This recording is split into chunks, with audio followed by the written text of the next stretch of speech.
भज गोरख शरणं गच्छामि। भज गोरख शरणं गच्छामि। प्यारे मित्रों प्रणाम। ओम श्री गुरुवे नमः।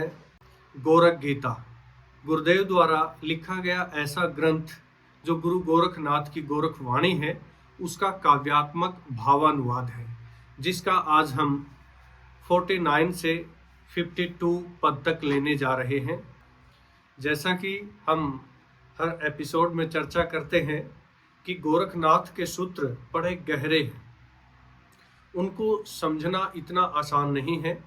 अगर एक कामिल मुर्शिद की दृष्टि हम पर पड़ जाए, अगर उनका आशीर्वाद हमें मिल जाए, तो इनको समझना आसान हो जाता है। तो गुरुदेव हमें काव्यात्मक रूप में समझा रहे हैं और इसका भावानुवाद भी कर रहे हैं। कहते हैं, चंदा बढ़ता घटता रहता है, जीव ब्रह्म वह भी जलता। कर्मों की गांठ पड़ी भीतर, कंधों पर आगे भी चलता। सुख दुख नियति का है विधान, सब में योगी रहता समान। निर्द्वंद शरणम गच्छामि, भज गोरख शरणम गच्छामि। चंदा बढ़ता घटता रहता है। हमने देखा है कि चंदा घटता बढ़ता रहता है। कैसे? शुक्ल पक्ष और कृष्ण पक्ष की बात हो रही है। जब चंदा बढ़ता है तो शुक्ल पक्ष आ जाता है, जीवन में प्रकाश आ जाता है, कि जीवन में सुख आ जाता है। घटता है, अंधकार छा जाता है, यानी कि जीवन में दुख आ जाता है जीव ब्रह्म वह भी जलता। लेकिन जो जीव है वो भी ब्रह्म की ही रचना है, उसी का अंश है, लेकिन फिर भी उसको इस सुख और दुख से गुजरना पड़ता है। इस चंदा के घटने और बढ़ने का प्रभाव उस जीव पर भी पड़ता है, बेशक वो ब्रह्म का ही अंश है। कर्मों की गांठ पड़ी भीतर, कंधों पर आगे भी चलता है। और जब ये सुख दुख क्यों आ रहे हैं? क्योंकि कर्ता भाव है हमारे भीतर, और कर्ता भाव होने के कारण कर्मों की गांठ बड़ी होती रहती है, संचित कर्म होते रहते हैं। संचित कर्मों में से ही फिर हमें एक जन्म के लिए प्रारब्ध जो हमारा होता है वो मिलता है, और वो अगले जन्म का फिर निर्धारण कर देता है। कंधों पर आगे भी चलता है। इसका अभिप्राय यही है कि अगले जन्म में जो इस जन्म में हमने किया है वो ऐसा नहीं कि छूट जाएगा। कर्ता भाव में आकर जो भी भोगा है, जो भी किया है, वो हमने उसकी कर्मों की गठरी साथ बांध ली है और वो यात्रा करती है। हम इस जन्म में सोचते हैं कि ये आदमी मुझे क्यों सता रहा है, ऐसे दुख मुझे क्यों आ रहे हैं, ये हमारे ही अर्जित किए हुए हैं। इसको कोई दूसरा नहीं देने वाला है। सुखस्य दुखस्य न कोपी दाता। महर्षि व्यास जी कहते हैं ना, सुख और दुख कोई भी नहीं देने वाला है, विधाता ये नहीं देता। ये तो क्या है, हमने ही अर्जित की है अपने कर्मों से। इसलिए इस मन को हटाना है। कर्ता होने से तो क्या करना होगा?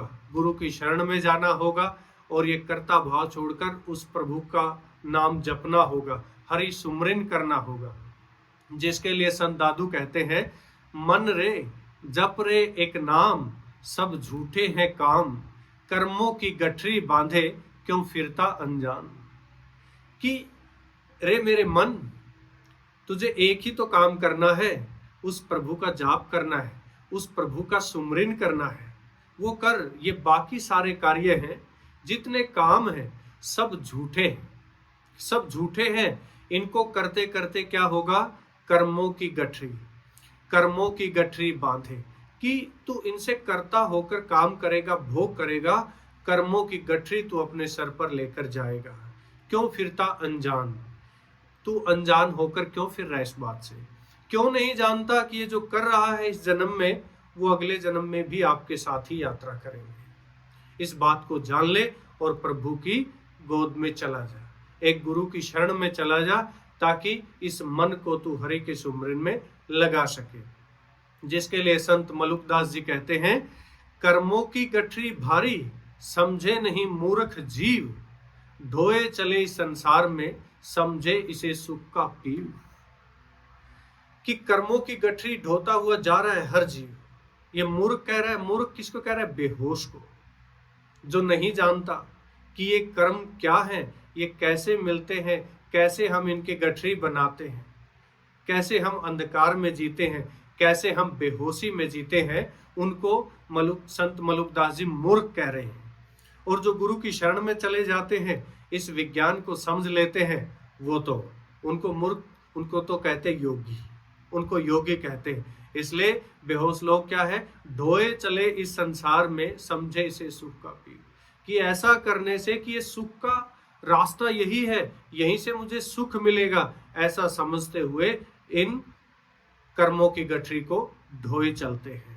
और आगे से आगे हम कर्मों के जाल में फंसते चले जाते हैं। उसको ठीक करने के लिए अब मैं ये करूंगा, जब मैं साथ रख के आप करते हैं तो मैं ही उस गठरी को ढोता है।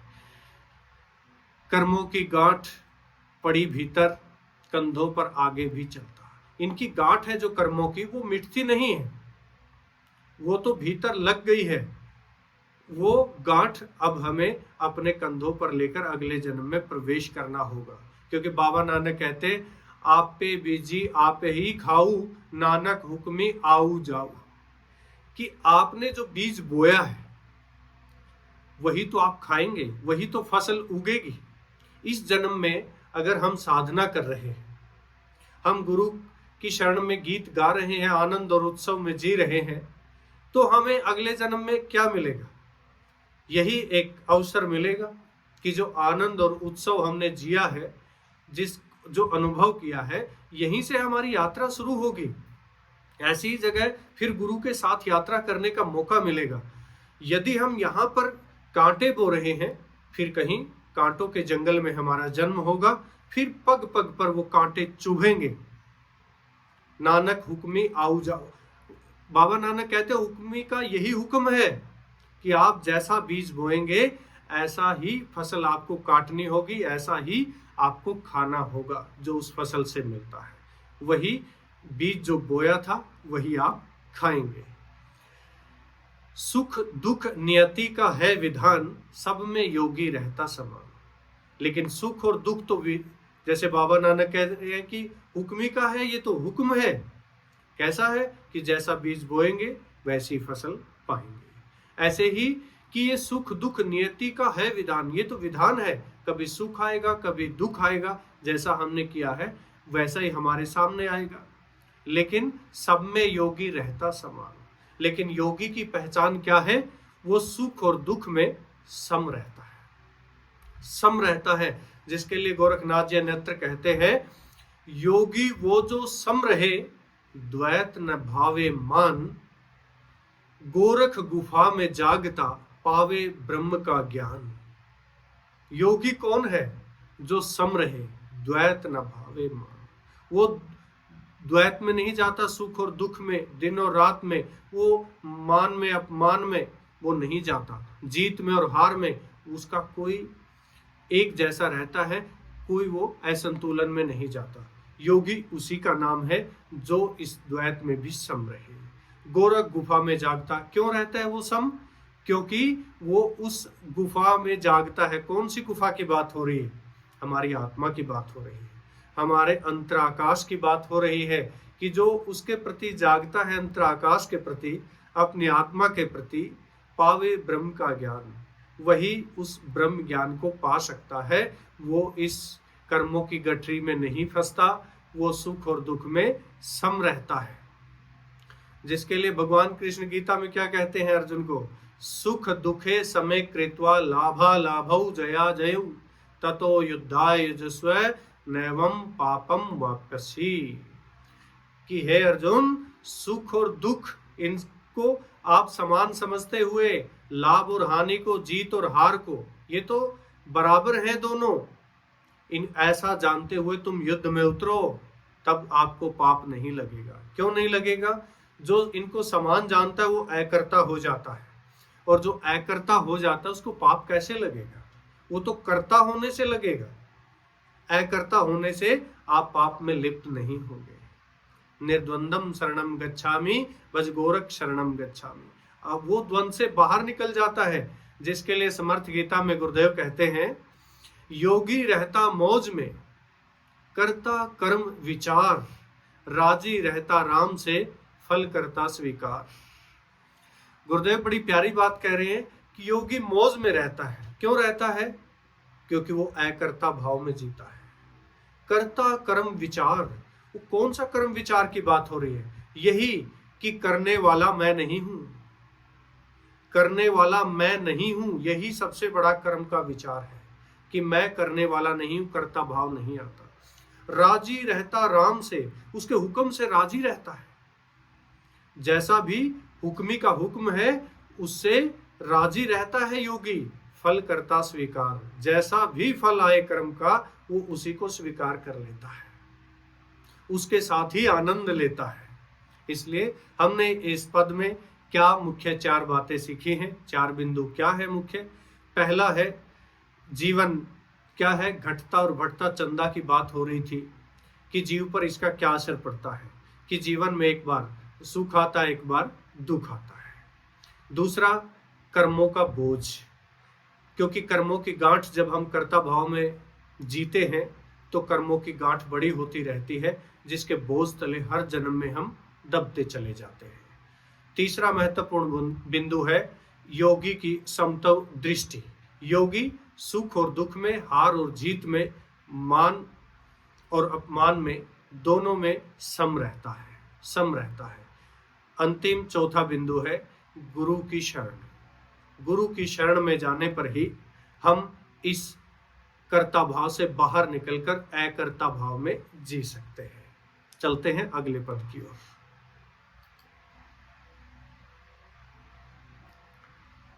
मन ही शिव है, मन ही शक्ति, मन 5 तत्व से है निर्मित, मन ब्रह्म तत्व, मन से माया, मन से धूप, मन से छाया।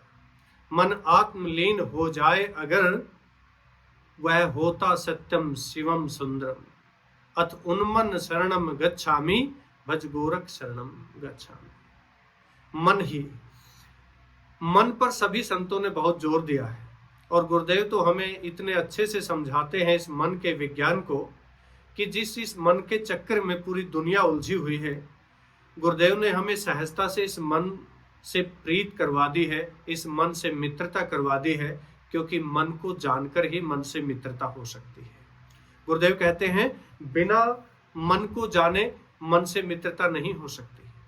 मन ही शिव है। जब हम जान लेते हैं तो तब पता चलता है कि ये जो 3 गुणों का संगम है, रज तम और सत का, ये मन हमारा, जब इससे मित्रता हो जाती है तो यही शिव हो जाते हैं और यही इनकी शक्ति हो जाती है।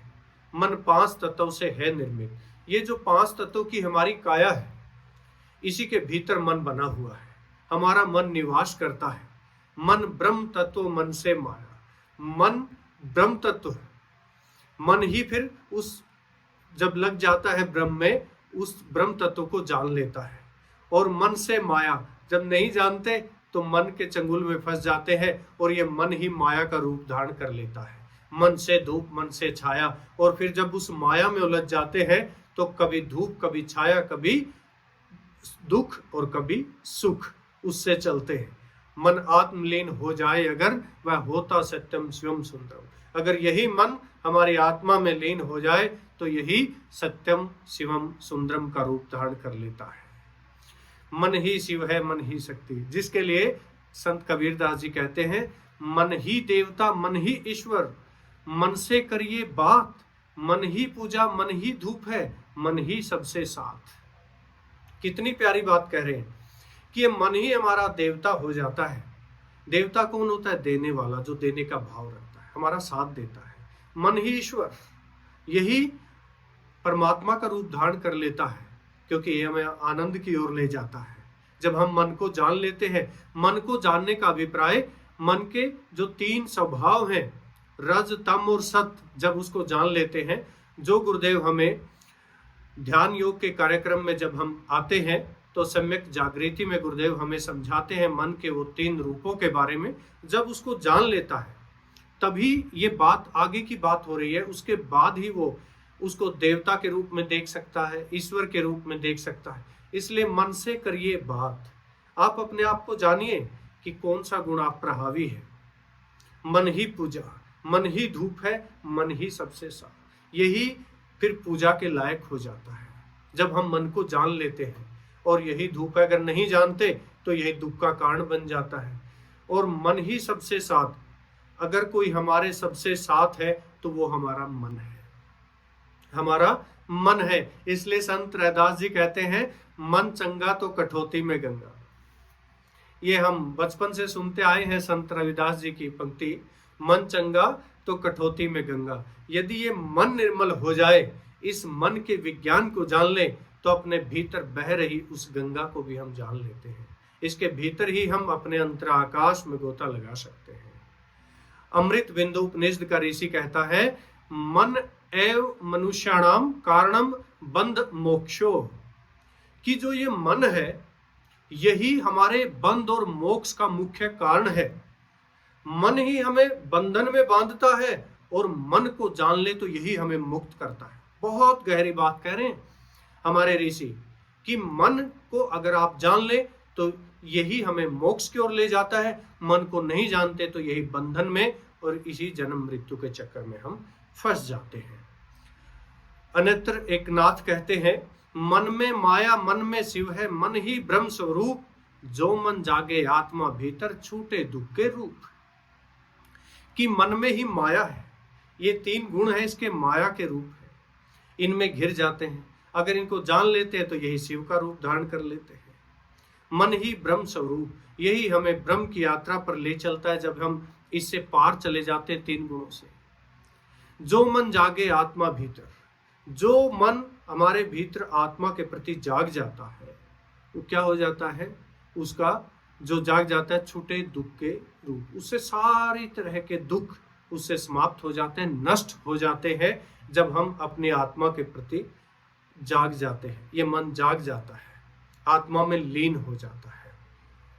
जिसके लिए मन आत्मलीन हो जाए, अगर वह होता सत्यम स्वयं सुंदरम, जिसके लिए समर्थ गुरु श्री सिद्धार्थ रामायण में लिखते हैं, कहती सत्यम स्वयं सुंदरम श्रुतियां, अंतहीन शक्तियां अनंत विभूतियां, करता होकर भी है करता नहीं, भोक्ता होकर भी है भोक्ता नहीं। जिसने इस मन को जान लिया है, सारी श्रुतियां कहते हैं, फिर ये सत्यम शिवम सुंदरम का रूप धारण कर लेता है। और इस जब ये सत्यम शिवम सुंदरम की ओर बढ़ता है तो इसमें अनंत शक्तियां आ जाती हैं, अनंत विभूतियां आ जाती हैं, अनंत विभूतियों से भर जाता है। और फिर ये मन करता होकर भी करता नहीं रहता। जिससे हमारे कर्मों के गांठ बनती है वो नहीं बनती, क्योंकि करता होकर भी करता नहीं रहता, भोक्ता होकर भी भोक्ता नहीं रहता, भोक्ता होकर भी भोक्ता नहीं रहता। इस कर्ता से और भोक्ता से, इन्हीं से तो कर्म बंध बनते हैं। और ये जब जान लेता है मन के इस विज्ञान को तो सत्यम शिवम सुंदरम हो जाता है। जिसके लिए समर्थ गीता में गुरुदेव कहते हैं, खुद को आत्मा जानकर करिए सारे कर्म, मन में सदा उमंग हो यही सनातन धर्म। सार बात कह रहे हैं गुरुदेव दो पंक्तियों में। क्या कह रहे हैं? खुद को आत्मा जानकर। अभी तक हम नहीं जानते, मन के तल पर खड़े हैं, या तो हम रजोगुणी हैं तमोगुणी हैं, ज्यादातर लोग इसी में उलझे हैं। लेकिन जब हम इसके असली स्वरूप को जानते हैं, मन के पार चलते हैं, आत्मा के तल पर उसको जानते हैं, मैं आत्मा हूं, ये जानते हुए कर्म करते हैं, तो फिर हम सदा उमंग में रहते हैं। और उमंग में जीना यही सनातन धर्म, यही सनातन धर्म हमें सिखाता है कि स्वयं से जुड़कर यानी आत्मा से जुड़कर संसार में जीने का मजा लें। इसमें चार मुख्य बिंदु हमने क्या जाने हैं। पहला है मन का त्रिगुणात्मक स्वभाव है। कौन सा? सत्व है, रज है, तम है। दूसरा बिंदु हमने क्या जाना है, हमारा मन का उद्धारक रूप भी है और पतनकारी रूप भी है। ये हमारा उद्धार भी कर सकता है मन अगर समझ जाए, और हमारा पतन भी कर सकता है। तीसरा महत्वपूर्ण बिंदु है कि साधना द्वारा हम मन का आत्मा में विलय कर सकते हैं। साधना करते हैं तो ये मन हमारी आत्मा में लीन हो जाता है। अंतिम है, गुरु कृपा से हम उन्मन की स्थिति में जी सकते हैं। अगर हम गुरु शरण में चले जाएं तो गुरु हमें बताते हैं मन को कैसे आत्मा में लीन करना है, कैसे उन्मन की स्थिति में जीना है। चलते हैं अगले पद की ओर। ऐसे योगी होते हैं 9 द्वार बंद कर लेते हैं, 64 नाड़ी में प्राण तत्वों का संचार कर लेते हैं। हो जाती पारदर्शी माया, लगती समाधि मिटती छाया, अथ योगम शरणम गच्छामि, भज गोरख शरणम गच्छामि। ऐसे योगी होते हैं 9 द्वार बंद कर लेते हैं। 9 द्वार बंद करने वाले बहुत योगी होते हैं। कौन 9 द्वार कौन से हैं? 2 आंख है, 2 कान है, 2 नासिका है, एक मुख है, एक जनेन्द्रिय है, एक मलिंद्री है। तो ये जो 9 द्वार है, जो योगी 9 द्वारों को बंद करना जानता है वही 10वें द्वार को खोल सकता है। ऐसे वो राजयोग में पहुंच जाता है। कहते हैं कि जो 9 द्वार बंद कर लेता है वो 10वें द्वार पर राज करता है। 10वें द्वार कहते हैं आज्ञा चक्र को। वो आज्ञा चक्र पर राज करता है, यानी अपनी आत्मा से परिचित हो जाता है। 64 नाड़ी में प्राण तत्व का संचालन कर लेते हैं। और ऐसे योगी क्या करते हैं? 64 नाड़ी। ये 64 नाड़ी क्यों आया है? हमने तो सुना था 72,000 नाड़ियां हैं। कुल 72,000 नाड़ियां होती हैं, लेकिन साधना के लिए शिव संहिता में 64 नाड़ियों का जिक्र है। जो हमारे नीचे के 5 चक्र, विशुद्धि चक्र से नीचे के जो 5 चक्र है, यहाँ तक 64 नाड़ियां हैं, जिनको जागृत करके हम अपनी कुंडलनी को जागृत करते हैं। उनमें ईड़ा, पिंगला और सुषुम्ना के माध्यम से उन 64 नाड़ियों में प्राण का संचार करके हम अपनी कुंडलनी को जागृत कर सकते हैं, ऊर्ध्वगामी कर सकते हैं। इसलिए 64 नाड़ी में प्राण तत्वों का संचालन कर लेते हैं। ये 64 नाड़ियों को कैसे जागृत करना है, ये सब गुरुदेव ने बहुत सुंदर कार्यक्रम बनाया है समर्थ गुरु धारा में, कायाकल्पम, जिसमें स्वर विज्ञान का सत्र होता है। उसमें इनका विज्ञान समझाया जाता है कि इनको कैसे जागृत करना है और कैसे अपने प्राण ऊर्जा को सहस्त्रार पर ले जाना है। हो जाती पारदर्शी माया, ये जो माया है जिसमें हम उलझे हुए हैं, कुछ दिखाई नहीं देता। जैसे ही हम ऐसे योगी बनते हैं तो सब कुछ साफ साफ दिखाई देने लगता है। लगती समाधि मिटती छाया, तब हम ये बाहर की छाया मिट जाती है, भीतर केवल होश बचता है। हम समाधि में समाधि को उपलब्ध हो जाते हैं। अथ योगम शरणम गच्छामि, भज गोरख शरणम गच्छामि, जिसके लिए संत दादू दयाल जी कहते हैं, नाड़ी बिन्या बीन कर सुरती लगाई गाठ, दादू भीतर झांकिए जहां निरंजन ठाठ। कि जिन्होंने नाड़ी को बीनना आ गया, इन नाड़ियों का विज्ञान समझ में आ गया, वो अपनी सुरती की गांठ लगा सकता है। वो अपने भीतर इस निराकार में उस ओंकार को सुन सकता है, उस निरंकार का अनुभव कर सकता है। दादू भीतर झांकिए, अपने भीतर झांकिए। अंतराकाश की बात हो रही है, निराकार की बात हो रही है, जहां निरंजन ठाठ, जहां भरपूर मात्रा में निरंजन है, परमात्मा बैठा हुआ है, हमारी आत्मा के दर्शन होते हैं।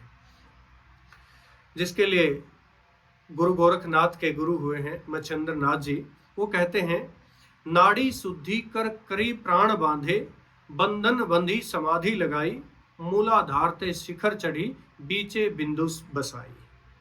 कि नाड़ी को शुद्ध करके अपनी प्राण ऊर्जा को आप ऊर्ध्वगामी करें, बंधन बंधी समाधि लगाएं। जैसे ही आप मूल बंध लगाते हैं, बंध का विज्ञान जानते हैं, कायाकल्पम कार्यक्रम की चर्चा हो रही थी, उसमें ये सब विज्ञान समझाया है। गुरु गोरखनाथ जी के इन्हीं सूत्रों पर आधारित वो कार्यक्रम है, बहुत सुंदर कार्यक्रम है कायाकल्पम कार्यक्रम। उसमें समझाया जाता है कैसे बंद लगाकर मूलाधार ते शिखर चढ़ी। कुंडलिनी की बात हो रही है कि जो हमारी ऊर्जा है, कुंडलिनी ऊर्जा, वो क्या है, मूलाधार से कहाँ की बात हो रही है, बीचे बिंदु समाई, सहस्त्रार की बात हो रही है, ऊर्जा बिंदु की बात हो रही है, वहां पर जाकर बसती है फिर हमारी ऊर्जा। भर्तृहरि जी कहते हैं, नाड़ी के फेरे घट में 10 द्वारे राज, जो जाने सो योगी कहावे, बाकी सब व्यापारी काज। बड़ी प्यारी बात कहे। जो इन नाड़ी के विज्ञान को, इन फेरों को समझ जाता है हमारे घट के भीतर, शरीर के भीतर, उसके लिए 10 द्वारे राज, उसके लिए 10वां द्वार खुल जाता है। 10वें द्वार पर वो राज करता है। आज्ञा चक्र की बात हो रही है, वो अपनी आत्मा के दर्शन करता है। उसी को जो जाने सो योगी कहावे, उसी को हम योगी कह सकते हैं। बाकी सब व्यापारी काज, बाकी तो सब दुकानदारी कर रहे हैं। गुरुदेव कहते हैं, समर्थ गीता में लिखते हैं, माया है बहुरूपिया, मनुआ करो विचार, तृष्णा के प्रति जाकर करो राम से प्यार। कि जब आप ये बाहर जो उलझे हैं इस माया से कि यही असली है, इससे बाहर निकलकर जब आप अपने मन के विचारों को समझते हैं, मनवा करो विचार, हमारा मन जब विचार करता है कि कैसे मुझे भीतर जाना, आत्मा में लीन होना है, उसके लिए हम तृष्णा के प्रति जागते हैं और प्रभु से प्रेम हो जाता है। क्योंकि अब जब तक हम मन के फांस में फंसे हैं, रज तम और सत में फंसे हैं, तब तक हम अपने ये द्वार नहीं बंद कर सकते। जब 9 द्वार बंद होते हैं तभी हम इस माया के बहुरूपीय को जान सकते हैं, माया के बहुरूप को पहचान सकते हैं, तभी हम राम के प्रति जाग सकते हैं। इसमें 4 मुख्य बिंदुओं को क्या जाना हमने। पहला है इंद्रियों का संयम, कि 9 द्वारों को बंद करना। दूसरा जाना प्राण शक्ति का नाड़ियों में संतुलन और कैसे संचालन करना है, 64 नाड़ियों की बात हुई। तीसरा है माया का पारदर्शी हो जाना, यानी कि माया के रूप को, मन के 3 रूपों को जानना। अंतिम है गुरु और योग की शरण में जाने पर ही हमें समाधि का अनुभव होता है। चलते हैं अंतिम पद की ओर। हे अवधू प्राणायाम करो, उन्मन हो शून्य गगन देखो, अनहद का बाजा बजता है, सुनकर हो लीन मगन देखो, सूरज न वहां चंदा न वहां, हर ओर नूर का है जलवा, आलोकम शरणम गच्छामि, भज गोरख शरणम गच्छामि। हे अवधू प्राणायाम करो। प्राणायाम पर गुरु गोरखनाथ ने भी बहुत जोर दिया है, जैसे महर्षि पतंजलि ने, सभी संतों ने दिया है, क्योंकि प्राणायाम के माध्यम से हमारी ऊर्जा का जागरण होता है और हम उन्मन अवस्था में आसानी से पहुंच सकते हैं। जिसके लिए गोरखनाथ जी कहते हैं, गगन मंडल में दीप जले रे, जहां सुर नाद अनाहत बजे रे, शून्य महल विराजत ज्योति, देख लियो तब उन्मन होती। कि गगन मंडल में दीप जले, कि गगन मंडल में हमारे अंतर आकाश में जो नृत्य योग में हम समर्थ गुरु के पास आते हैं, तो गुरुदेव हमें उस गगन मंडल में जो दीप जल रहा है, नूर का अनुभव करवाते हैं। उसकी बात हो रही है कि इसी गगन मंडल में, इसी अंतर आकाश में नूर है, उसको देखिए।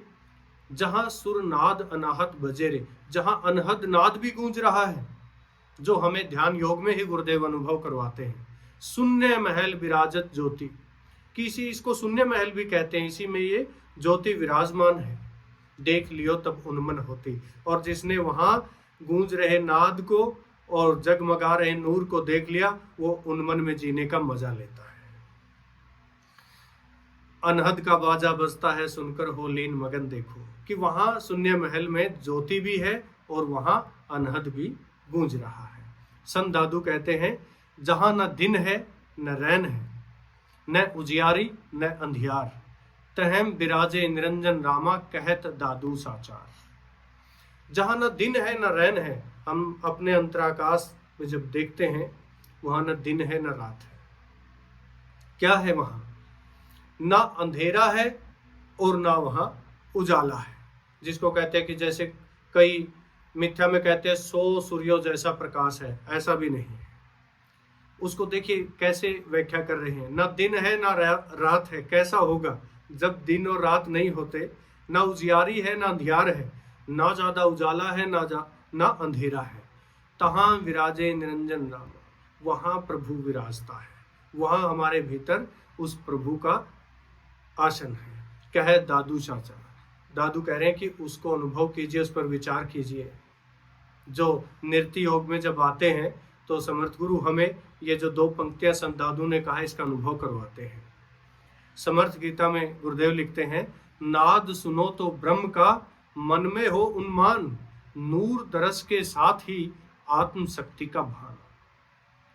कि नाद सुनो तो ब्रह्म का नाद सुनिए, मन में हो उन्मान। जब आप ब्रह्मनाद को सुनते हैं और जब आत्मनाद और ब्रह्मनाद का मिलन होता है, बाहर गूंज रहे, इस आकाश में गूंज रहे इस ब्रह्मनाद को हम सुनते हैं तो मन हमारा उन्मन अवस्था में पहुंच जाता है।